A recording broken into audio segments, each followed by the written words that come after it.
Halo, apa kabar jemaat CCW yang dikasihi Tuhan? Kita belum pernah ketemu secara langsung ya, tapi saya percaya lewat wabah ini, setelah lewat wabah ini, maka kita akan bertemu dan kita akan membangun kerajaan Allah bersama-sama. Amin. Saudara, saya tahu setiap kita sedang mengalami masa yang sukar, bukan cuma kita, tapi seluruh dunia. Ya kan, bahkan kita mulai stres, banyak di antara kita yang mulai khawatir, depresi, punya masalah dengan bisnis, pekerjaan kita. Tapi percayalah, wabah ini pasti berlalu. Masa-masa sukar ini pasti berlalu dan kita pasti akan survive. Sesulit apapun hari-hari ini, percayalah kita pasti akan survive. Percayalah Tuhan akan buka jalan. Nah, teman saya seorang dosen bilang ini, di masa-masa ujian seperti ini, karena dia kalau lagi bikin ujian di kuliahnya, dia bilang ini, di masa-masa ujian, ini bukan waktunya kita belajar. Tapi ini waktunya untuk kita mengenali di bagian mana kita sudah bisa, di bagian mana kita belum bisa. Coba perbaiki diri di mana yang kita belum bisa, supaya kita bisa menang, lolos ujian ini, dan punya nilai yang bagus. Teman saya baru keluar dari rumah sakit, 1 bulan lebih karena COVID. Dia bilang begini, apa yang membuat orang bisa lolos, apa yang enggak? Akhirnya semangatnya, spiritnya. Karena orang yang semangat, dia akan terus berusaha untuk tetap kuat, untuk bisa tetap positif menghadapi semuanya. Sementara orang yang putus asa cenderung akan menyerah dengan keadaan dan akibatnya kondisinya semakin lama semakin buruk. Saudara, kalau gitu apa yang harus kita periksa hari-hari ini? Apa yang harus kita periksa hari-hari ini supaya kita bisa lolos dari masa-masa yang sukar ini? Spirit of excellence. Itu salah satu yang harus kita periksa. Apakah itu ada di kita, apa enggak? Besar atau kecil, ayo kita izinkan spirit of excellence ini berkembang dalam hidup kita. Sebab itu yang akan membuat saudara berbeda dengan yang lain. Itu yang akan membuat saudara dan saya menang dari ini semua. Dan bukan cuma menang, kita akan tampil sebagai seseorang yang mengalami pemulihan luar biasa dari Tuhan. Nah, apa sih spirit of excellence itu? Ternyata spirit of excellence itu bukan sebuah tindakan yang sekali-kali. Tapi spirit of excellence adalah sebuah kebiasaan untuk melakukan yang terbaik dalam seluruh bagian hidup kita. Spirit of excellence juga bukan tentang keahlian tertentu yang kita miliki, tapi sikap hati yang selalu mau melakukan yang terbaik. Jadi spirit of excellence yang pertama bukan tindakan sekali-kali, tapi kebiasaan untuk melakukan yang terbaik. Spirit of excellence adalah sikap hati, bukan cuma keahlian, tapi sikap hati untuk selalu mau melakukan yang terbaik. Karena ada banyak orang ahli, tapi nggak excellent. Spirit of excellence yang ketiga adalah gini, melakukan hal-hal kecil yang sehari-hari dengan cara yang terbaik.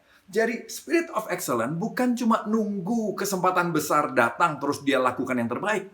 Spirit of excellence adalah gini, dalam hal-hal kecil apapun juga yang dihadapi, dia terus melakukannya dengan excellent, dengan excellent, dengan excellent. Sehingga waktu kesempatan yang besar datang, spirit of excellence dia punya kesempatan untuk bersinar lebih lagi. Spirit of excellence juga punya arti begini, sesuatu yang selalu dicari orang. Betul nggak? Semua orang suka dengan yang excellent. Semua orang selalu mencari hal yang excellent. Teman yang excellent. Karya yang excellent. Apapun juga.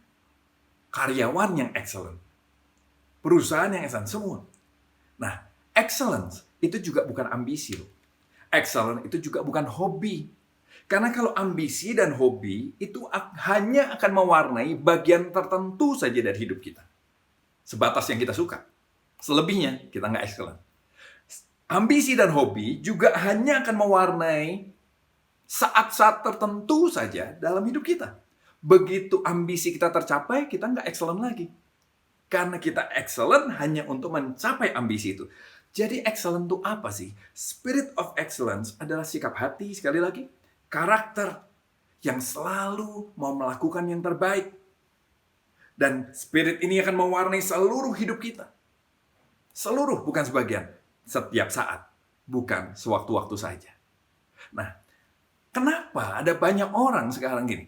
Ada banyak orang sudah tahu tentang spirit of excellence. Kenapa nggak bisa bikin?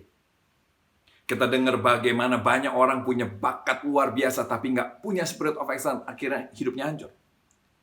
Teman saya pernah suatu kali lagi di luar negeri, dia diajak sama rekan-rekan yang di sana untuk, besok ada maraton, yuk kita ikutan yuk, rame-rame loh, itu luar biasa. Ayo, oke.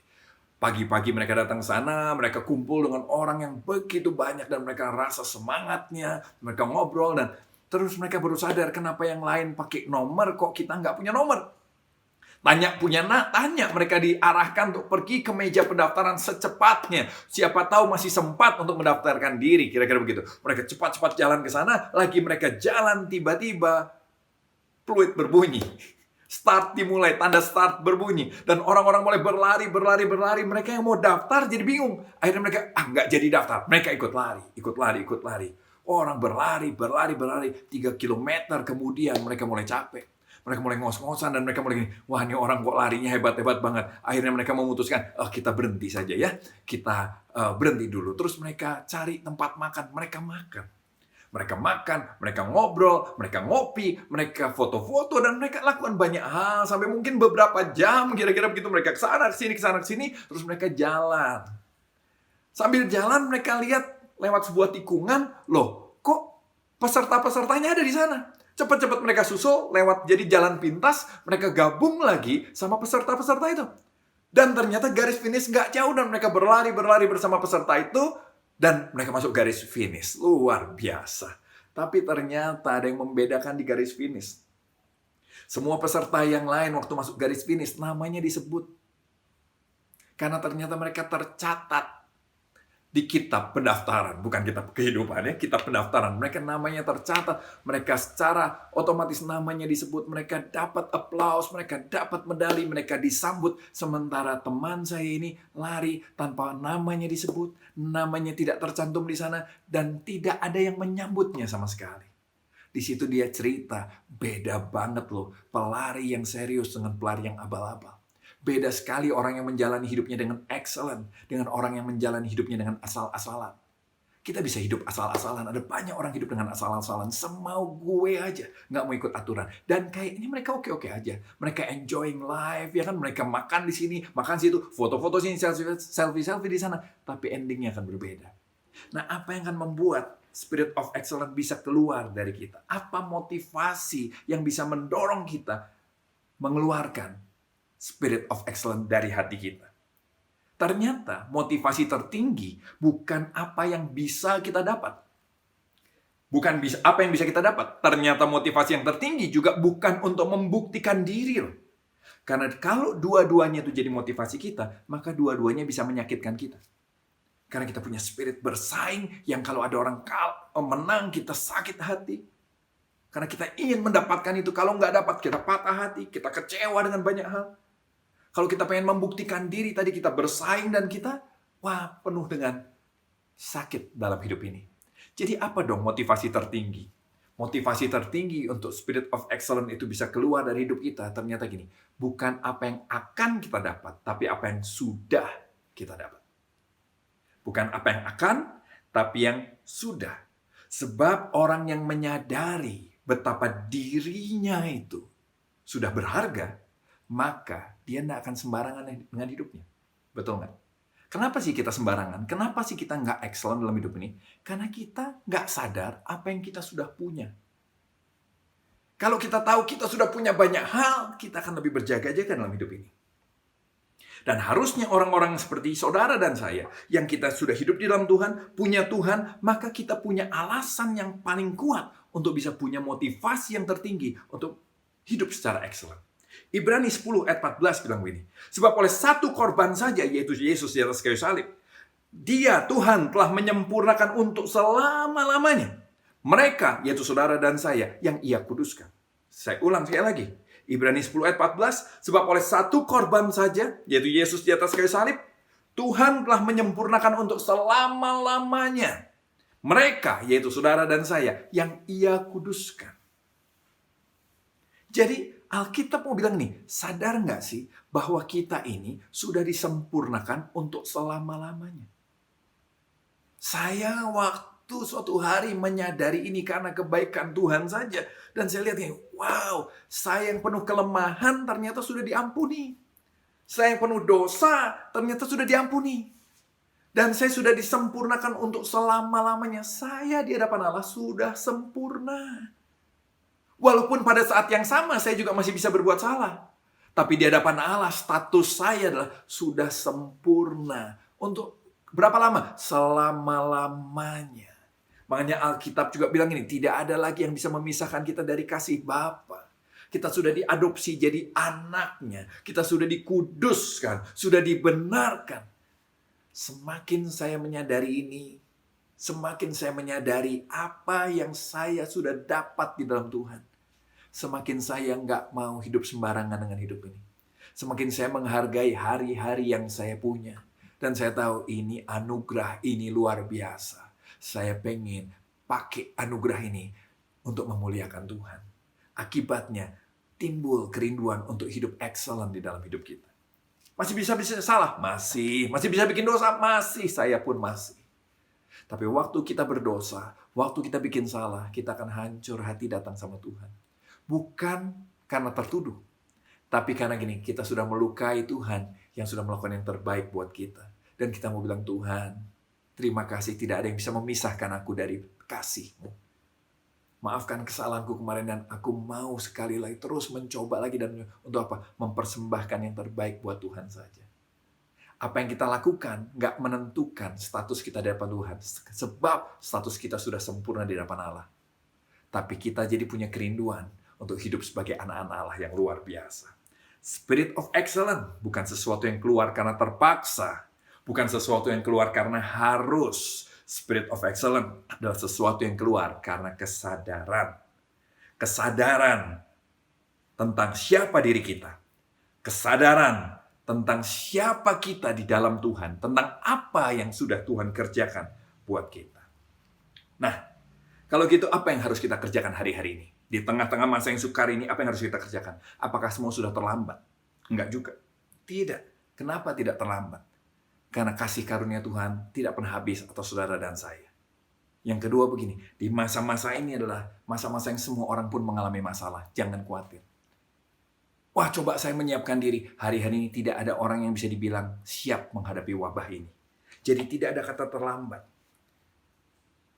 Apa yang akan membedakan kalau begitu? Mentalitas kita, spirit kita. Itu yang akan membedakan. Ada yang menyerah, ada yang terus berjuang. Ada yang pasif, ada yang terus mencoba kreatif. Nah, ayo izinkan. Tuhan sudah memulihkan kita, Tuhan sudah mengampuni kita. Yuk izinkan spiritnya itu bekerja dalam hidup kita. Membuat kita survive dari ini semua. Saya akan bacain satu ayat. Kalau Tuhan mau melakukan sesuatu, apa yang dia buat sih? Coba lihat. Suatu kali, ada banyak orang, ribuan orang ikut Tuhan Yesus. Dan mereka mulai kelaparan waktu itu.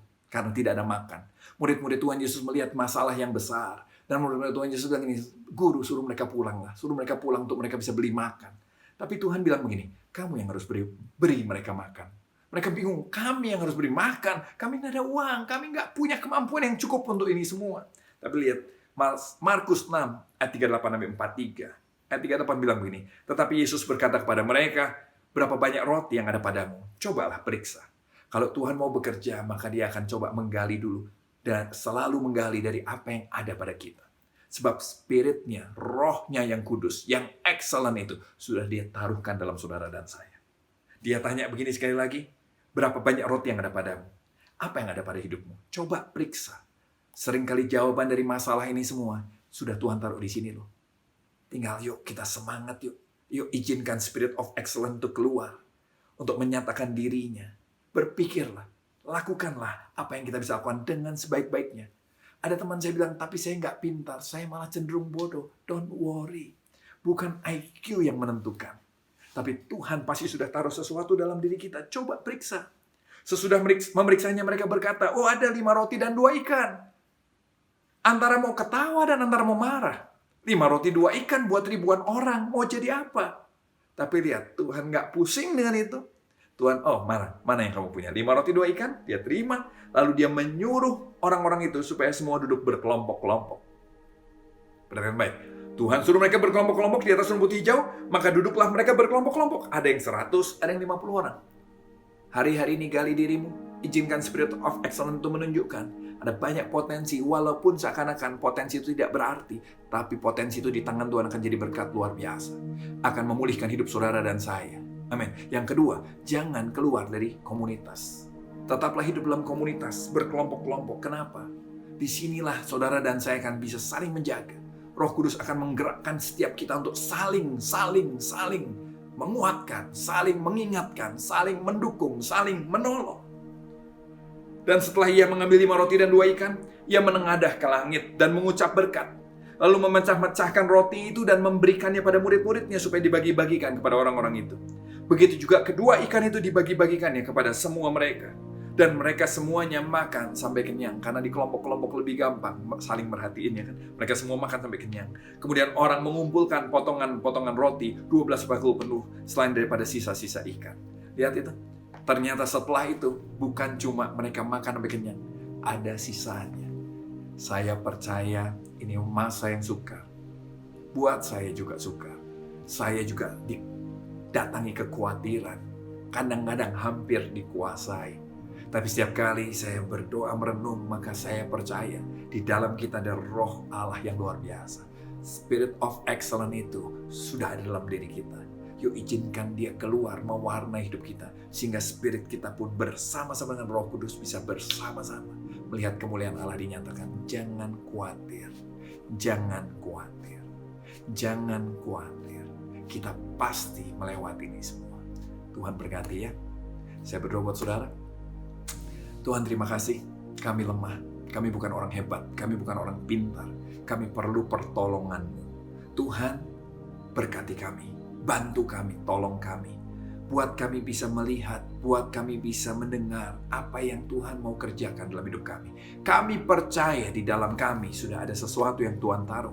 Sekecil apapun itu akan Tuhan pecah-pecahkan, tidak akan pernah habis, dan akan membuat kami menang lewat semua masalah ini. Berkati teman-teman semua, berkati seluruh jemaat. Di dalam nama Yesus, aku selesai menyampaikan isi hati-Mu Tuhan, biar Roh Kudus yang terus bicara pada kami. Dalam nama Yesus kami berdoa. Amin. Tuhan berkati saudara semua.